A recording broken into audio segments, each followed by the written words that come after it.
Hi there to all the wonderful and inspiring young girls of Manchester High School for Girls. It's a great pleasure and privilege to speak to you through this video, and thanks to your teachers and all those who've worked together to make this possible for the Black History Month. I believe you're going to be inspired by this video. I'm Dr. Sylvia Forchap-Likambi.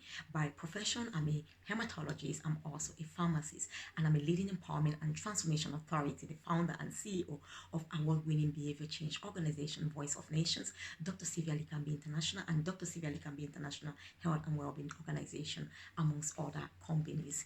And I'm a Cameroonian British. I grew up in Cameroon, where I went to nursery school, primary school, and eventually high school. But something happened when I was 7 years old. At the age of 7, I knew exactly what I wanted to become, or almost exactly. I wanted to become a gynecologist because I was really inspired by one of my friends' father, who was also a gynecologist, an outstanding gynecologist in my neighborhood. I wanted to become like him, and he studied in Italy. So I thought that to be an excellent or outstanding gynecologist, you had to study in Italy.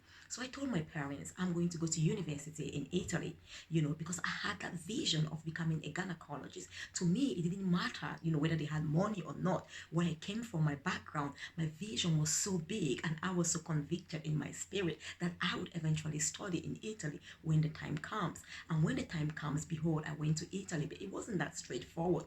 We had to take an examination. We had to study the Italian language and then take an Italian language examination before applying for our various, courses in the University of Italy of our choice. Then we could go there. But what happened? The year I took that examination, the bar was actually raised, and I never failed an examination. I was told I failed, I scored above average, but the mark that you had to, have to be able to go through and make it to Italy was much higher. And I could not settle for that because I knew I could speak Italian. I had seen that vision, it was so powerful, and I was not going to give up. That was my first greatest challenge in life that I overcame. I called the Italian ambassador and I was speaking to him. I spoke to the wife in Italian. I said, I can speak Italian. I know Italian. It's not possible. I cannot fail. Give us another chance. Give us another opportunity. He asked me to write a letter to the Italian ambassador, and send it to him. He will be waiting for that. And I teamed up with some of my friends and my teacher. We wrote this letter. My teacher endorsed it. And guess what? There was a call. Everyone in Cameroon, Anglophones who failed in court or got above a certain amount that year but were not allowed to travel were called to the embassy for another opportunity. An oral exam was given to all of us, and I made it. I eventually went to Italy. So what am I saying? It's so important you have a vision in life. It's so important you know who you want to become, where you want to be in the next 10, 20 years, and let that guide your every decision. Because I could not also get involved with the wrong friends, the wrong direction, because my vision was so clear, and I could only do things that would drive me and move me forward to my vision. I went to Italy, studied there, and eventually I did my last year of my PhD in Australia in collaboration with the University of Sydney and Nepean Hospital. And after that, I'd also envisaged at that tender age of 7 that I would settle in the United Kingdom because I didn't want to settle in a non-English speaking country. So I started looking for jobs again because I was focused to the United Kingdom. I wanted to go and settle, and I got jobs. I went there, did the interview, and I chose Liverpool. I came there, I worked in the Royal Hospital for about 5 years. Then I had another calling. I believe it was my purpose of life to lead women. I would love to say to serve women.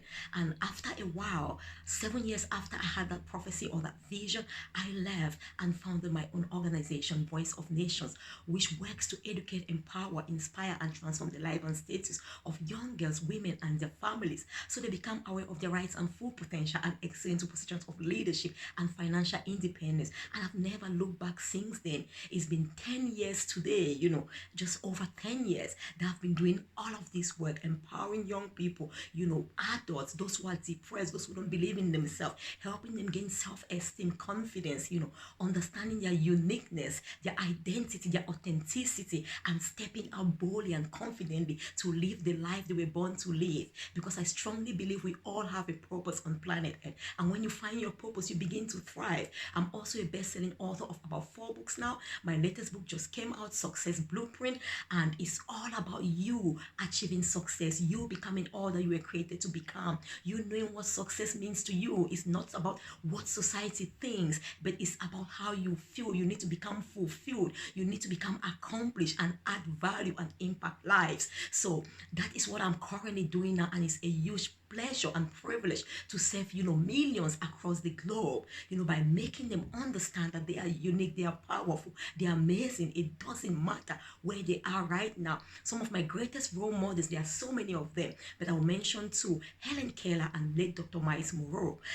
Dr. Miles Monroe said the greatest tragedy in life is not death, but it's life without a purpose. And that has kept me going. Living a life of purpose is powerful. You wake up every single day, you have a reason to live, you're excited, you're passionate, because you know why you're living and you want to add value. Helen Keller was one of the greatest transformational leaders of our time, deaf, blind, and mute as well. She was questioned or asked by an interviewer once, what is the greatest tragedy on earth that could happen to someone that's been born blind? She said the greatest tragedy is not being born blind, it's being born with eyes but having no vision.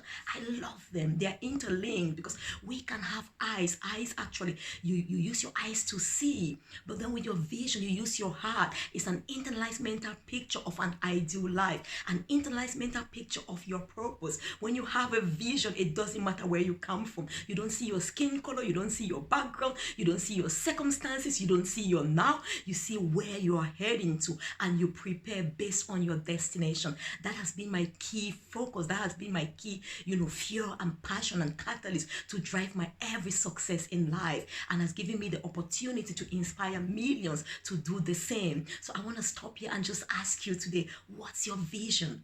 Where do you see yourself? You'll be leaving Manchester High School for Girls probably in the next 2-5 years. Where are you heading to? Where do you see yourself in the next 10 years? Go for it, believe in it. And some of the key principles I use is my 5D strategies, where I desire something so bad. Like Les Brown said, you must be so hungry for something, for success, in order to succeed in life. My desire is so powerful that every single morning I wake up, there's a great force pushing me to go achieve my heart's desire. And then once I desire that, I am determined. There is no option B. I am determined. I devote all my time, energy, and resources into getting to that destination, or becoming that individual that I've envisaged in my mind. And then I actually devote the time. Like I said, I stay disciplined, desire, determination, devotion, and then it's discipline.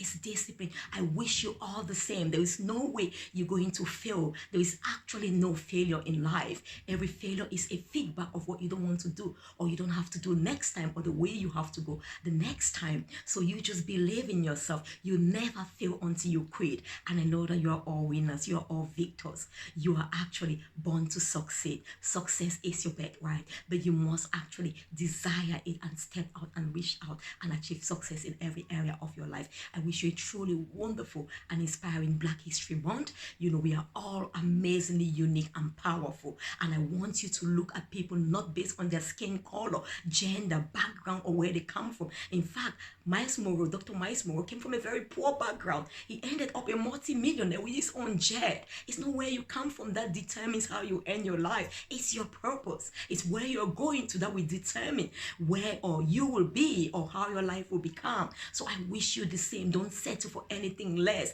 Don't settle for your background, your parents' background, identity. Don't let anyone or society label you. You are unique. You're one of a kind. You're a masterprint. There is none like you. Step out, believing in yourself, and become all that you were created to become. Success is simply becoming all that you were created to become. I wish you a truly wonderful and exciting month, the Black History Month, and time in your school. And God bless you. You've been listening to the wonderful, inspiring Dr. Sylvia Forchap-Likambi. Thank you once more.